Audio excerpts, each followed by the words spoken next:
Hi, hello guys. Medyo na-stress na ako guys. Mga namaba sa akin, mga nagbabanta sa akin guys. Hinahanap ko na si Manong Rider para matapos na yung problema. Wala na yung mga mambabash. Napatawad pala sa'yo, Manong Rider, sa nabasa ako. Ako po humingi ng paumin sa inyo. Gusto po kayo makamit. Humingi ng tawad sa inyo sa personal.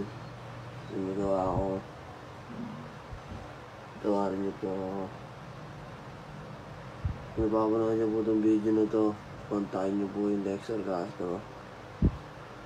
May pag-meet po ako sa inyo. Kasi po masyado na rin po kasi ako na-stress sa mga nagbabanta sa akin. Hindi ko na rin po talaga kaya. Hindi ko na alam gagawin ko rin talaga. Lagi kong iniisip.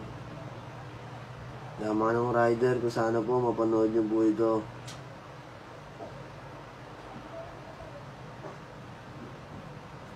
Mapanood niyo po itong video na to. Kaya comment po kayo dyan. Kontakin niyo po yung Dexter Castro.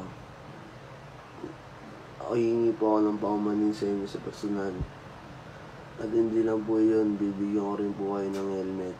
Pati kapote para po sa inyo. Wala pong bumbalubag-lobog dun.